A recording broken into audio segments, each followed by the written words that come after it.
Hello, my amazing children. This is Grandma Carla, and I am here to read another Cynthia Rylant book, and this is Mr. Putter and Tabby Pick the Pears.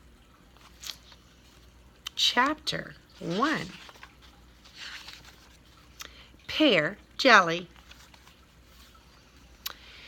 It was fall, and juicy things were growing in Mr. Putter's backyard. Juicy apples, juicy tomatoes, and juicy pears.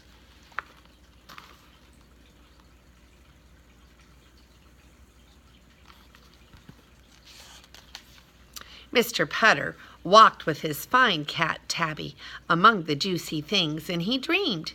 He dreamed of apple pie and apple turnovers. He dreamed of hot apple cider with a cinnamon stick and stuffed red tomatoes. Do you think that perhaps he likes to eat a little bit, Mr. Putter? I think he's dreaming of food. But most of all, he dreamed of pear jelly. Mr. Putter loved pear jelly. He had loved it since he was a little boy. Fall was his favorite season because of pear jelly. And now it was time. "Tabby," said Mr. Putter, "it is time to pick the pears."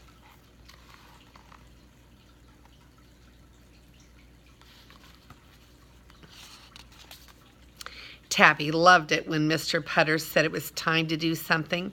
She was old, but she still liked excitement. She followed Mr. Putter into the garage, where he found a ladder for pear picking.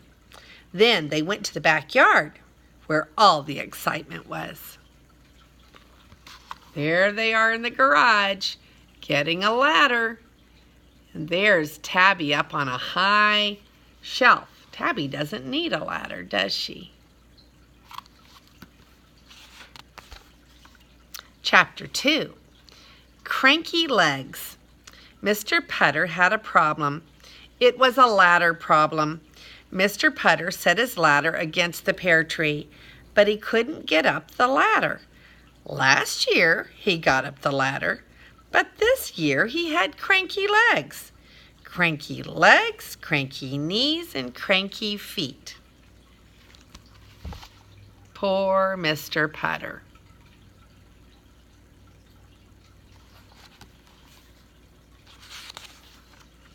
He stepped onto the ladder, and his legs were so cranky that he had to get right off again. "One trouble with being old," said Mr. Putter, "is being cranky." Tabby knew what he meant. She had a cranky tail. Some days it was so cranky it wouldn't swish. It just stuck in the air like a stick. Cranky legs and cranky tails are no fun when you're old, especially if you want pear jelly.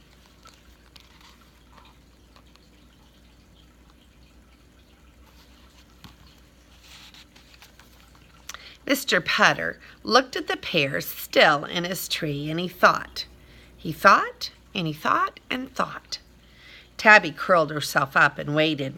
She liked excitement, but she could wait for it.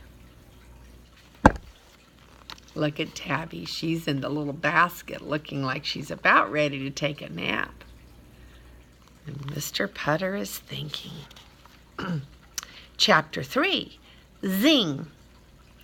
"What I need," said Mr. Putter at last, "is a good slingshot." Mr. Putter knew about slingshots. He had played with them as a boy. They were good for knocking cans off of logs, so they must be good for knocking pears off of trees. Tabby followed him into the house to make a slingshot. I think that's a pretty good imagination, don't you think? Mr. Putter found a pair of old underwear that he did not like. He didn't like it because it was covered with poodles. His brother had given him the underwear for his birthday. His brother loved the underwear. He thought it was funny, but Mr. Putter did not. So he cut up the underwear and got some very good elastic. Then he got an old glove. Then he got a stick. And then he made his slingshot. There's Mr. Putter. taking the elastic out of the pair of unwanted underwear.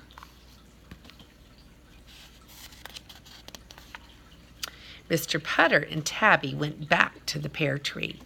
Mr. Putter needed something hard and round to sling. Many of his apples had already fallen, so he picked up an apple. He put the apple in the slingshot. He aimed at the pear in the tree and pulled back as hard as he could. And Tabby's on his head.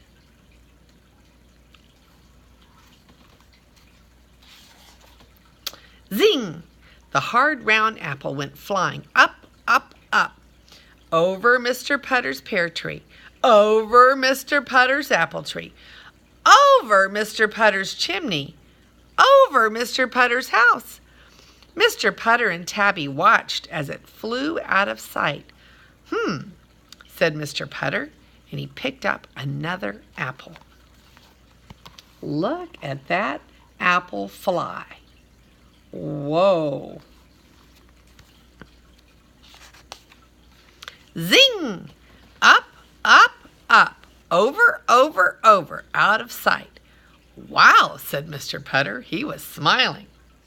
He might have cranky legs, but he sure had jiffy hands. He picked up another apple. I think that Mr. Putter's having more fun zinging the apple than he is getting the pears. Zing! Another apple. Zing! Another. Zing! He forgot all about the pears. Tabby liked the first zings, but by the 7th zing, she began to yawn. By the 10th zing, she began to nod. And by the 14th zing, she was sound asleep. There goes Mr. Putter, zing, zing, zing. But Tabby's not impressed anymore. Mr. Putter played with his slingshot all afternoon. He played through tea time. He played through supper time. He played until dark when he couldn't see the apples go up anymore. And when he finished, he had no apples and no pear jelly. He was a little embarrassed. He picked up Tabby and he sneaked inside. I think he was probably feeling that he was being a little childish. But he had fun, didn't he? Chapter 4, Juicy Days. The next afternoon, Mr. Putter and Tabby were sitting on their porch. They were feeling sorry for themselves because they had no pear jelly. There's Mr. Putter and Tabby. Suddenly, Mr. Putter's neighbor, Mrs. Teaberry, and her good dog, Zeke, came by. Mrs. Teaberry was carrying a big basket, a very big basket.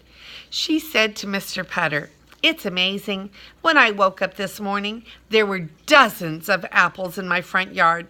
And I don't even have an apple tree." There's Mr. Putter, and I bet you he knows where all those apples came.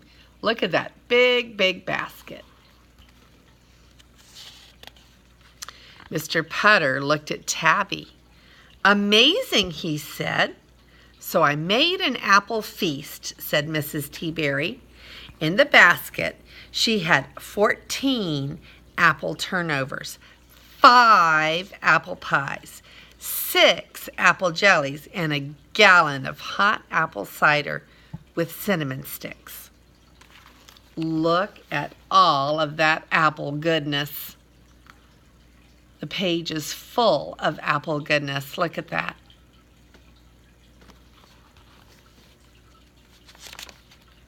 Mr. Putter and Tabby ate juicy things for days and days. And when he was finishing the last apple pie, Mr. Putter had an idea about those pears still on his pear tree. He would wait for them all to fall off. There he stands, waiting for them to fall off.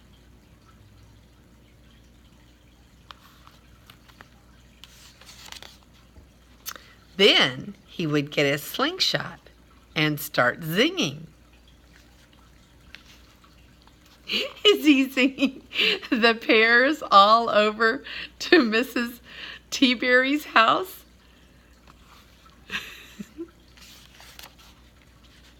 And that is the end of Mr. Putter and Tabby Pick the Pears. They didn't pick the pears at all, did they? They zinged the pears. This is Grandma Carla, and I love you.